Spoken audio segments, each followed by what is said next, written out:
Very pleased to be joined now by old friend of mine, longtime friend, not old, although older than I am. You know him from his writing at sportsbettingdime.com, editor for covers.com. You love him for his work with TSN, with Jay Onright, as well as Golf Talk Canada. He is Michael Harrison. Hound Dog, how's it going, sir?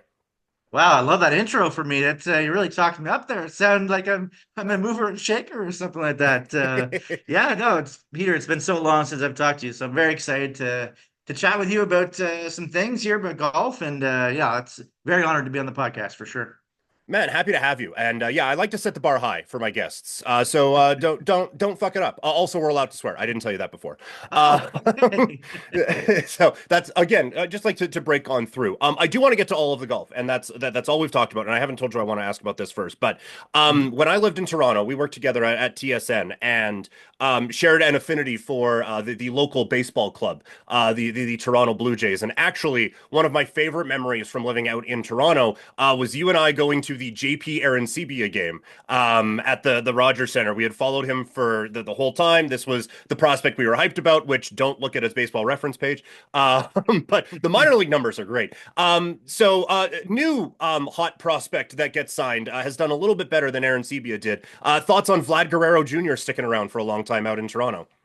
Yeah, it's one of those deals where certainly, thank goodness they got it done because if they would have lost him as well, and then probably by extension Bo Bichette, it would have just been a complete dumpster fire of a disaster. As we know, them failing to get Juan Soto and Shohei Ohtani, there's been a lot of hand wringing here in Toronto. So clearly, the 14 years, 500 million. I'm not so bad about the money. It's only about 35 million a year, which, watch, I say about. I wish I was making that kind of money, but Yeah. that's about I think ninth or tenth average annual salary for players in baseball. So that's not crazy. Of course, the 14 years is a little bit like, but at the same time, you had to get it done. They had to. If they would have let Vladdy walk, oh my goodness, it just would have been a complete epic failure by the front office, who desperately needed a victory because, like I said, they've been sort of struggling to get the big name players.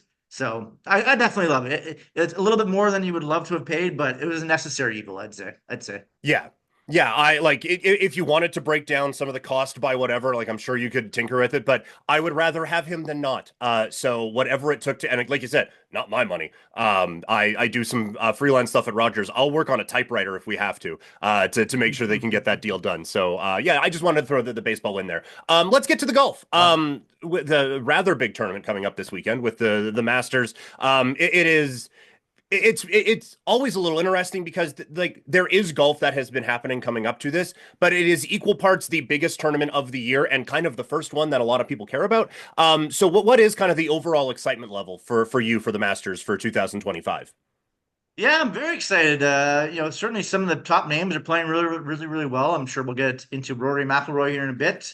That's obviously every year the main storyline coming into this tournament is, can he finally get the monkey off his back and not only win a major for the first time since 2014, which is wild considering he's still a top player in the world for the last decade since. It's not like he's been, you know, 40th in the world or something like that in the last decade. So not only get the monkey off his back and get the fifth major, which has eluded him, but the Masters for the first time ever as well, right? So which would complete the career Grand Slam. He'd be only the sixth player man ever to accomplish that feat. So it's one of those storylines going into Augusta every year. Can Rory get it done? Can Rory get it done? And he's been playing great. Won the Pebble Beach Pro-Am, and he also won the Players Championship. So he's coming in here with one of the best forms I could have certainly ever recall. Actually, I believe it's the first time he's won twice leading into Augusta in his career. Yeah, So and this is the best chance. And yeah, there's plenty of storylines, but certainly him and obviously Scottie Scheffler, the defending champion. Those are the main two, but a myriad of things could happen. That would be good stories, and I'm just so excited. Obviously, as you can tell. yeah, no, it's such a fun tournament, and it's like the prestige and everything that goes along with it. I do want to kind of continue on the Rory front, like you said, like he was the next one, right? Like post Tiger, he was kind of the first next one, and then he lived up to it for a little bit, but then, like you said, like it's just it doesn't feel like I'm sure it feels like it to him, but it doesn't feel like it to us because, like you said, he's always around. Maybe not necessarily at the Masters, but he's T5, T10, like he is in the hunt, and it just hasn't really broken through for him. but like you said, like he is playing the best golf he has played leading into the Masters, maybe ever. There's probably like some kind of seeing ghosts at Augusta for him, but do you think this current form might be enough to kind of offset the whatever gets in his head for these 4 days out at Augusta to make this maybe the time that he is able to put that green jacket on? Well, here's the thing about Rory McIlroy the last number of years gets off to such slow starts at Augusta National, probably understandably, as we've already detailed, knowing that this is, his white whale to win the Masters to complete the career Grand Slam. And there's a wild stat that's out there since 2004, so since, I guess, 2005, since Tiger Woods did it in '05, the last 20 years, you have to be in the top 10 after day one, or else historically, the last 20 years, you don't win. Tiger Woods is the only player in 2005 and 2019, the last 20 years, to be outside the top 10 after day one, who has eventually won. Everyone else has been inside the top 10. And Rory just gets off to these starts every year, 73, 75, 73, 72, like these middling results. And then he's just playing catch up. And on a golf course like that, that's so difficult. If you're trying to press your luck a little bit, you're going to go off the green, make a double bogey or something like that, and fall back on the leaderboard. So that's his main issue, just getting off to a half decent start. He doesn't have to be leading or anything like that. But that's just been the big struggle for him. So to actually like finally do that for the first time in forever, actually a solid start for Rory would be huge, because his track record around Augusta isn't all that bad actually. He's finished second a few years ago in 2022. He's like you said, he has a lot of top five, top tens. Like he's around. He eventually comes back to playing pretty darn good golf, but he's just playing catch up way too much, way too early. And I would love, of course, if he played, shot a 67 day one and was part of the huge story. Like, could this actually happen? I'd love to see it, no question. But it's just one of those deals that until I see a really solid first round from him, it's just hard to fully get on board with it. It really is. From a gambling perspective with him, it has always seemed so tantalizing because he is very good at this thing, right? Like, Mhm. but there are these little mental breaks, and there's just these little things that keep happening. How do you kind of, I guess, handicap that in that way where you see the talent? He's obviously like, if you just like video gamed it, his overall is better than most, right? To steal Better another than golf phrase, I most. guess, or a golf play by Yeah. play, yeah. Yeah. But also on the other hand, it hasn't clicked in all those times. How do you kind of balance those sorts of things? Well, for me, like it's certainly with McIlroy, it goes into the tournament. He's the second favorite to win behind only Scottie Scheffler, and his odds sit around like plus 500, plus 600.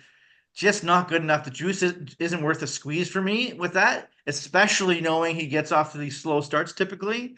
So what I would approach it as, unfortunately, I myself anyway, there's just not a lot of you have to bet so much money just to make a decent amount of money from him, and he hasn't won as I said a major since 2014. So it's just hard to from the jump anyway to place a wager on him. But as I detailed, he gets off to these a bit slower starts. So after day one, if he's like 10 to 1, 12 to 1, depending on where he sits, that's when in the past anyway I've jumped, because I don't want to be cheering against if I don't want to bet against Rory McIlroy. I'd love to have that story. Everyone would. That'd be incredible, right? So sometimes I'll do that. I'll wait and hopefully pounce on a player's odds that are much, much better, because I just don't want to be cheering against him in any way. So, lay a bit of money on him, but at his current price anyway, going into the tournament, to me anyway, it's just not advisable. The other name you mentioned, Scottie Scheffler, the undisputed best player in the world last year, has set the bar maybe a bit too high because he's been good this year. And it's, well, what's wrong with Scottie? Which is a bar that I would love to have for myself at some point. But I guess what have you made of his play coming into to Augusta this weekend, and how do you think he's going to fare? Well, yeah, so he's won two of the last three Masters, which has been remarkable. And in a lot of ways, that's what I was going to mention, and I forgot to mention off the top there that four of the last five champions of the Masters, they've won by three or more shots, which is kind of disappointing on the second night on Sunday for it to be basically decided. And both times he's won, it's been seemingly over pretty much with 6 holes to play. So I'm hoping so much this year that we actually get maybe a playoff or one stroke victory. But obviously, Scheffler's so good that he's made golf boring in terms of him winning so much. But it was never sustainable, right? The historic run he went on last year, winning 9 times, which was unbelievable. Even Tiger in his prime didn't win 9 times every single year. So the expectation that he was just going to continue that this year, it was a little bit ridiculous. Hopefully he could do it, from his perspective anyway. But I'm sure you heard the story, of course, about how he was battling a little bit of an injury, so he didn't even play to start the season, and it just seems like the most ludicrous injury you could possibly dream up. And it doesn't even feel real, but I guess the story is so ludicrous that I guess it must be true. But yeah, that he was at like a rental home, and I think it was around Christmas, or it was Christmas time, and he was trying to roll ravioli around Christmas time. Bizarre, but they didn't have the right thing, so he was using a wine glass to be able to roll this ravioli, and that's where he cut his hand. It just seems maybe get someone else to do it. I Yeah. don't know. So super bizarre. So he didn't play to start the season because of that. And he's 5 or 6 times he's teed it up this year. And he's been very good. Like he hasn't won, but he's been quite close. And it certainly feels like leading into the Masters here, you easily could see him, run away with it, and you're going to be like, ah. But I guess that injury has leveled the playing field a little bit anyway in terms of other players winning. But I still can't get over that injury. It just seems preposterous to me. Yeah, just a quick Google search. Scottie Scheffler career earnings is $140 million. We can afford a chef. Or you know what? Chef Boyardee is really good. Like we can make some things work here. That is hilarious, Matt. And that's one of those ones where if it was a team sport, the team would be like, what are we doing? Like how? And fan base is outraged, but individual sport maybe a little bit different. Just a quick aside. I always find it interesting. Like we've been looking for the next Tiger for a while, right? And like I said, Rory was it for a little bit, and then he has kind of had this bit of a stretch where it hasn't necessarily clicked. Then it was Spieth, right? Like Jordan Spieth is unstoppable until he wasn't. Brooks Koepka, all he does is win majors, and then the first season of full swing, you see that it kind of got to him, and now it's Scottie Scheffler, undeniable greatness, except for ravioli, and now he's kind of in this bit of a thing. And now this probably isn't going to be the social breakout from this podcast host says Tiger Woods was actually good. But I think it does kind of show how insane that Tiger Woods run was to be that good, that consistently for that long when you see all these guys who are can't miss and now they start missing. Tiger was can't miss until, life took over. But it really shows how impressive and how absurd that Tiger run was when you see the next guys only be able to sustain it for a year or two. Yeah, absolutely. And in a weird way, obviously he was incredibly highly rated, clearly, with all all the majors that he won, the 15 that he won, 14, and then eventually the 2019 Masters was sort of maybe the capper of his career, at least in terms of the majors anyway.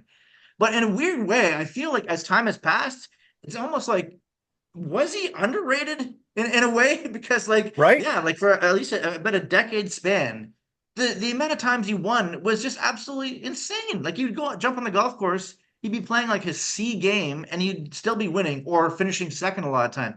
I remember one year, I think it was 2004 that he only won the once. And people, what's wrong with Tiger? What's wrong with Tiger? But he was playing really terrible, in theory, really terrible golf. But he was still finishing second and third. And that's when I was like, wait a minute, hold on here. Like, what are we talking about? Like, this is Yeah. so hard to win in the sport. And he only won the one time, which I think people view golf in a different prism of like, if you win once every like 3 years, and then you do it over a 20-year career, like you've had a pretty darn good career, right? But I think people are just like, why hasn't Morikawa won? Why hasn't Cantlay won? Like they haven't won in 3 years. They're trash. They're terrible. Even Wyndham Clark won the U.S. Open a couple of years ago, and then had a bit of a downward stretch. Then he had like three top tens and four starts, and people were like, he's trash. He's terrible. It's like winning is so freaking hard in that sport. Everything is the details, and like whether you're really strong or you're missing the cut is the line is so fine. It's wild. So yeah, for the fact that Tiger Woods was winning all these tournaments or coming close every single time, I honestly think in a weird way we're underrating how amazing he was. Yeah, no, I kind of agree with you, and it does sound insane. Maybe this will be the social media breakout. To Tiger Woods underrated?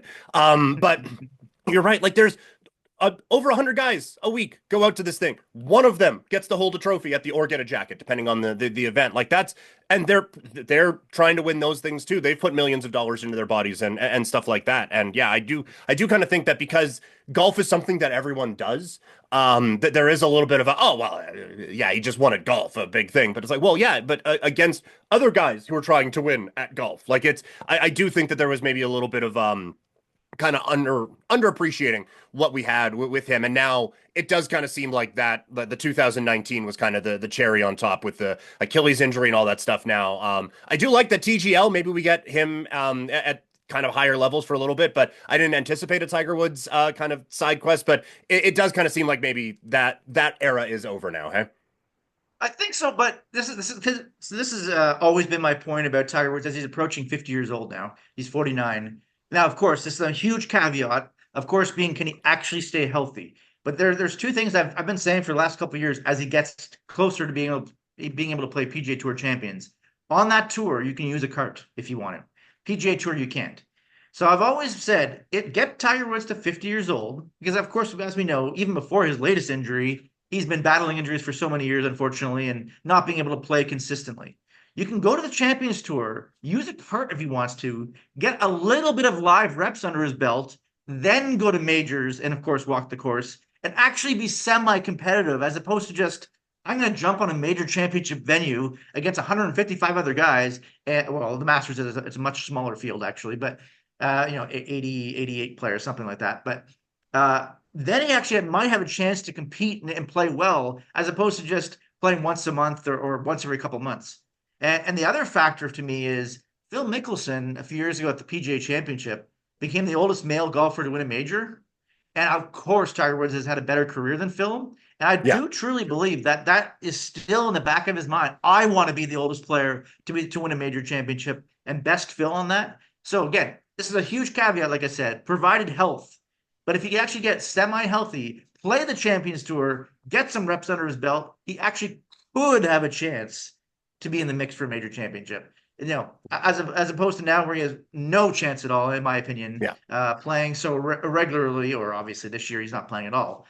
But those are the two things. And I've often said about Tiger Woods how people sort of it's the low-hanging fruit to say, oh, the scandal, that's why he wasn't as good anymore, which is not the case at all. Of course, it had an effect, clearly, but it's the Yeah. injuries. That's the main thing that's kept him away from bettering Jack Nicklaus's 18 major record are the injuries. And, that's the main thing. And then the 2009 PGA Championship, Y.E. Yang came from behind on Sunday to beat Tiger. Y.E. Yes. And I think that was actually a moment where players went, whoa, Tiger Woods can be beaten when he's leading. And then, and even from Tiger Woods' perspective, whoa, someone beat me. I think that's sort of, no one ever talks about that, but I think that was a seminal moment of like, well, actually, we can maybe beat this guy. Because, yeah, like I Yeah. said, after the scandal in 2013, he won, I believe it was 5 times. He won the Players' Championship. He didn't win a major that year, but he was still an Right. unbelievably world-class player, and he went back to number one in the world. So this belief that, oh, only the scandal, that's the only reason why he wasn't good anymore is completely untrue. Yeah, it's because he can't walk for more than 2 hours at a time, like that, which you kind of need to do. And also like the one thing that really gets me about golf all the time, and it's something I've appreciated more and more as kind of you keep watching it and stuff like that. But the mental aspect of it, and there was that invincibility around him, and then he has to feel that as well. He's human, and when you do have that kind of get broken a little bit with YES, like you said, like that has to kind of weigh on you a little bit when you're just like there would have to be some kind of a confidence when you're on 16 and you're up by two and you're deciding what to do. It's like, well, of course I'm making the right decision. I'm Tiger fucking Woods here. Like whatever I decide is going to be the right thing to do. And if that breaks a little bit, and then like you said, like the confidence and just like if if he can get that momentum, like you were saying, on the Champions Tour, which would be great. We have a Champions Tour event out here in Calgary, so shout out Rogers Charity Classic. Come on down. But if you get that momentum going, then all of a sudden that mental aspect of it starts to get back into his favor a little bit, and maybe there could be something with that. So I'm liking this theory, Hound Dog. I'm liking this. Like I said, I've said it for a number of years, even before this latest injury. It's just get him to 50 years old, and be able to play a little bit more consistently and get some rep, like I said, some reps under his belt. Because well, at any age, but especially 50 years old, even if he was perfectly healthy, to jump on a golf course in major championship venue against these players at this time, they're all so much better. He's raised the bar because of his play years ago, and the players in his era, of course, had raised their games. But I believe it really has made the younger players, they're not scared anymore. It used to be like you had to be, late 20s, maybe early 30s before you won majors, and it was really, really difficult. Now these players, well, when it came out, it was McIlroy, Spieth, Ludwig Gobert, John Rahm. These young players, they're not scared to win, and they win really early now a lot of the time. So, and that's because of the Tiger Woods effect, without question. So that is a lot of talk about a guy who won't be playing this weekend. That is entirely my fault. We've talked Scheffler, we've talked Rory. Who else should we be talking about going into Augusta this weekend? Well, I just mentioned a player there, that Ludwig Gobert. He was a rookie last year at the Masters, finished runner-up. In his first ever major start, he almost picked one off, which would have been remarkable. And no Masters rookie has won since 1979, so he almost was the one to break that trend. And he won earlier this year at Torrey Pines at the Genesis Invitational. Certainly, I'm very high on him this week. Just because of his performance last year and winning this season. He's missed a couple cuts coming in, but I'm not too worried about that. He's definitely a player that I'm definitely looking at. Obviously, how can you not look at Bryson DeChambeau? I remember years ago he had the quote, Augusta National the par. I think he said 67 or 68. I think he said 67. Because of the four par fives, he could easily birdie them, and he hadn't had that great record around Augusta National until last year. He was in the mix there, didn't end up winning, but he was certainly a part of the conversation for that tournament. So it'd be really cool, of course, if he had a chance to win.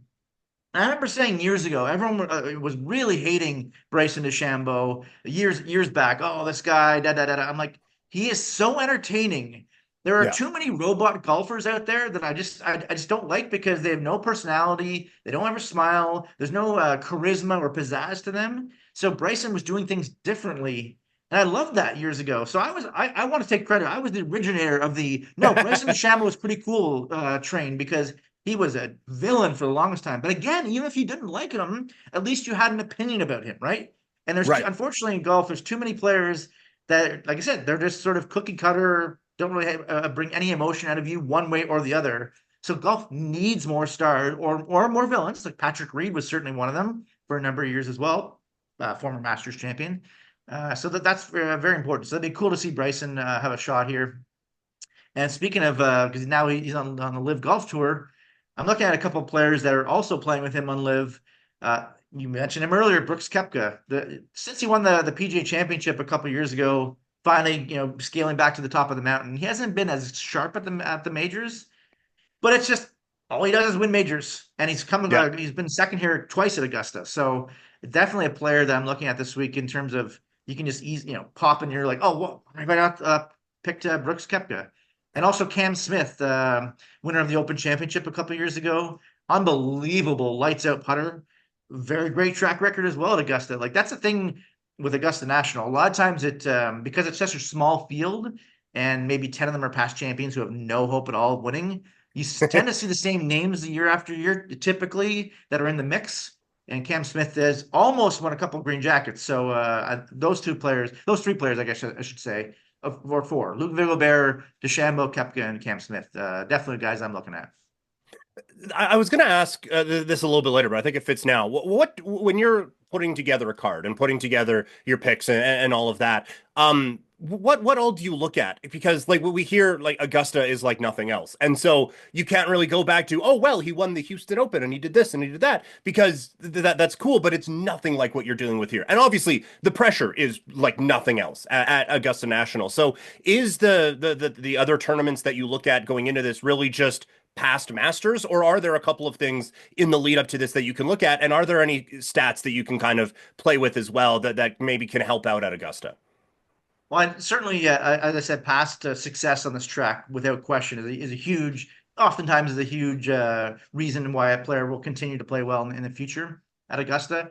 I also look at for sure strokes gained approach because the greens are so severe that if you're not playing very well and down the stretch, if you're not playing well into the green, be chipping way too many times, and then you're playing catch up essentially type of thing. So that's a big one.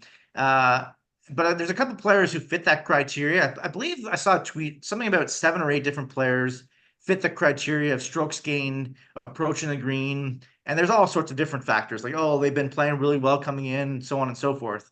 There's a couple of different players that, at least from a betting perspective, that fit that mold. Like for example, Shane Lowry, who's won the Open Championship years ago. But it's just so hard to get on board with a player who just doesn't really win very much. Lowry's been truly an exceptional run of golf, but he just doesn't get the victories enough that it's always hard to sort of, okay, so basically, another perfect example is Tommy Fleetwood. He's never won on the PGA Tour, but he's a tremendous stretch of golf here, and he's going to be among the favorites to win. I just can't pick him because he just doesn't win. So guys who actually win tournaments are so huge, at least from a betting perspective anyway. Because yeah, the guys who are always close but never end up winning, those are the worst players to bet on. Because it's like for years I would bash my head against the wall with Louis Oosthuizen after he won his Open Championship, and he was second in all the big tournaments after that, but he could never get over the finish line after that Open win. I believe it was 2010. So yeah, so definitely the strokes gain approach is a huge deal that I look into. But again, players that actually win tournaments, because there's too many. Like that's why I'm so big on Koepka and Cam Smith, because they've won big tournaments before, and so therefore, without seeing it beforehand, I can't ever jump in on a Tommy Fleetwood at his current number. It's like I need to see it. Fleetwood's won in Europe a number of times, but just not in the States.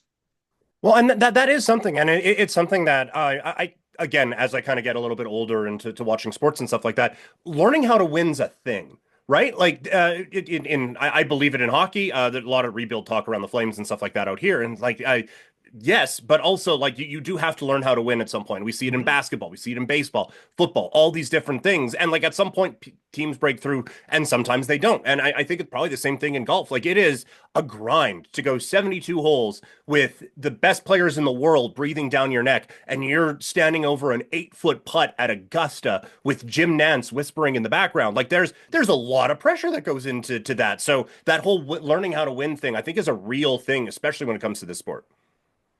And it's bizarre to me. It always has been how some guys they get in contention.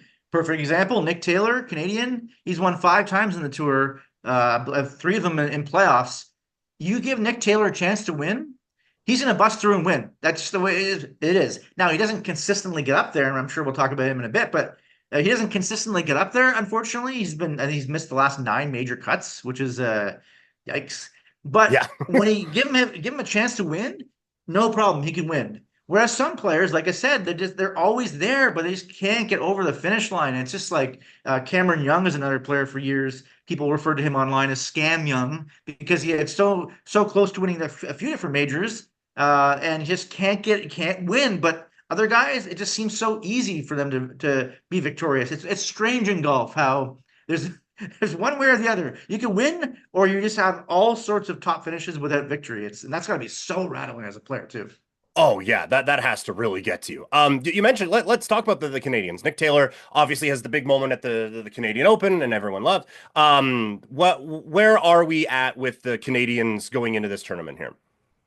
So certainly, obviously, of the 4, Mike Weir definitely has the best chance to win. No, I'm just kidding. Unfortunately, I don't think he'll be reprising his 2003 Masters victory. Although, in terms of stories, that would be believable if he did. So yeah, obviously you have to discount him. Although I think he can make the cut, I would say. Corey Connors definitely gives Canada the best chance to win. But speaking of players that oftentimes can't get over the finish line, he had 3 straight top tens at the Masters a few years ago. The last 2 times he hasn't been as good. But coming into the Masters, I believe he had 3 straight top 8s, and then he was decent. I think it was tied for 18th or something along those lines. The Valero Texas Open last week. But speaking of that Valero Texas Open, that's the only 2 times Corey's won is that tournament. I shouldn't say only 2 times. It's still really hard to win. But for the amount of times he's up there, he just can't get that victory. Oftentimes it's the putter on Sundays just isn't cooperating for him. And again, it's got to be so frustrating. But clearly, as you know, elite ball striker, that's been the case for a number of years.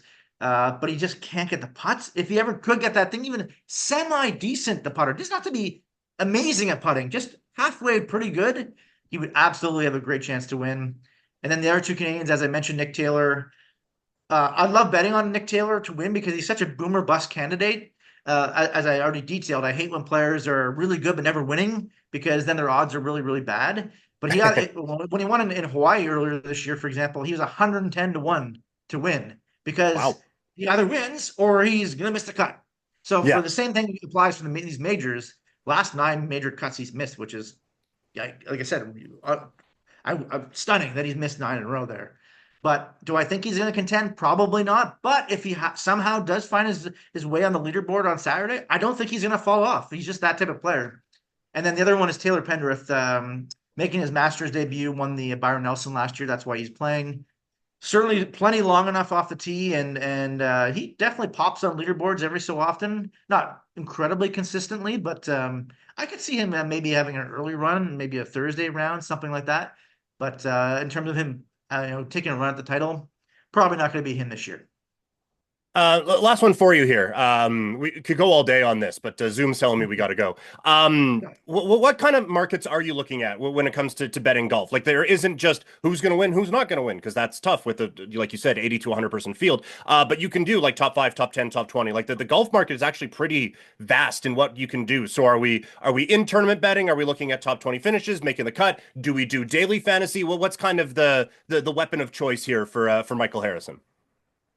Yeah, there's so many golf bets you can make. And if you're only betting outright winners, you're ultimately probably not going to be making a lot of money, at least for stretches at a time. You might win a tournament and then you might not win on a player who was an outright winner like for 2, 3 months. That's just the reality of golf betting. But that's why I never bet favorites because if you actually do win, like a Nick Taylor, for example, or Victor Hovland a few weeks ago at the Valspar, his game was a little bit not great, and then he'd missed 3 straight cuts, and then boom, he all of a sudden wins. So if you do get those wins, outright winners, then you're making a good amount of money, and it makes up for all the losses type thing. But typically, I like to do first round leader bets because it's just fun to maybe be able to win your money on the first day as opposed to waiting for the 4 days. Last week, I actually hit on Sam Ryder. I was correct on him being the first round leader. Wyndham Clark at the Bay Hill as well a couple weeks ago. It's fairly random to be able to bet on that, but to be honest, but you can look at like who has the better first round scoring average, and then maybe go from there. And also, of course, past success here at the Masters. So guys that I'm looking at for that for first round leader or Justin Rose. He's almost won here a number of times. He's a very at this stage in his career, especially in the majors, very hit or miss.